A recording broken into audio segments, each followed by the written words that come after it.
Très bien, nous allons donc passer à l'étape de la mesure. Pour réaliser cette étape de mesure, lorsque tout le système est parfaitement installé, il va falloir dans un premier temps positionner le cadran gradué sur le 0 pour la première mesure. Puis, dans l'oculaire, vous allez effectuer une mise au point de manière à avoir les 3 réticules parfaitement visibles.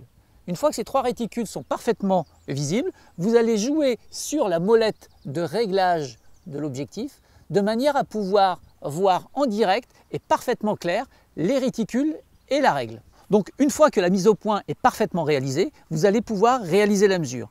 La communication avec l'opérateur est extrêmement importante. Vous vérifiez avec lui qu'il est prêt pour la mesure, vous vérifiez qu'il a bien positionné sa règle verticalement, il vous fera un signe pour vous indiquer que la mesure est OK. Parfait, donc vous pouvez réaliser. Première mesure à réaliser, ça va être la différence de hauteur, l'altitude. Donc vous allez sur le réticule central de votre niveau, noter sur votre carnet de terrain la valeur de la hauteur mesurée en millimètres que vous verrez sur cette règle.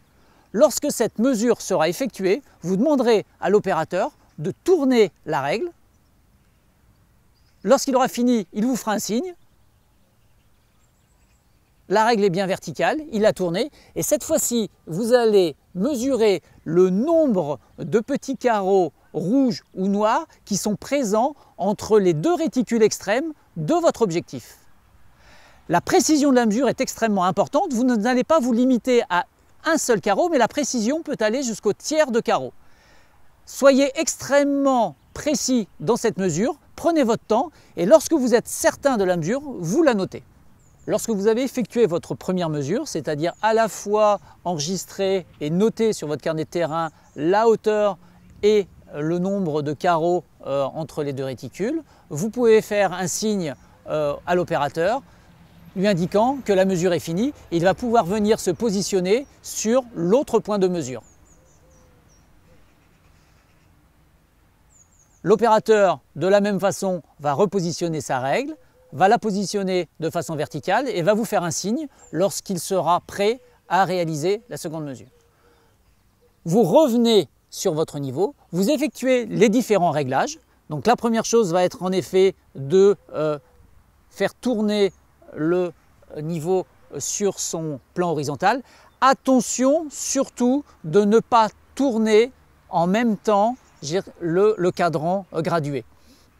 Lorsque vous avez la règle dans votre objectif, vous effectuez les différents réglages de manière à avoir à la fois les réticules et une précision de la mesure sur la règle et vous allez pouvoir effectuer à nouveau les 2 autres mesures. Première mesure sur l'altitude. OK. Vous indiquez à l'opérateur qu'il peut retourner la règle. Vous réalisez la deuxième mesure sur la distance en comptant le nombre de petits carrés présents entre les 2 réticules. Il est extrêmement important de vérifier la cohérence des mesures. Lorsque vous avez reporté les 2 mesures sur votre carnet de terrain, vérifiez qu'il y a cohérence avec les mesures précédentes. Vérifier qu'il y a cohérence avec les mesures précédentes signifie tout simplement que la variation d'altitude que vous avez mesurée est bien en accord avec celle que vous pouvez observer sur le terrain. De la même façon, vérifier la cohérence de la distance signifie tout simplement que vous allez évaluer la variation du nombre de petits carreaux que vous avez entre vos 2 réticules et qu'évidemment, si votre opérateur est situé plus loin, vous devez avoir sur cette deuxième mesure davantage de carreaux que lors de la mesure précédente. Dernier point de vérification, c'est évidemment une vérification sur l'angle. Vérifiez en effet que la variation d'angle entre les 2 mesures est cohérente avec ce que vous observez sur le terrain.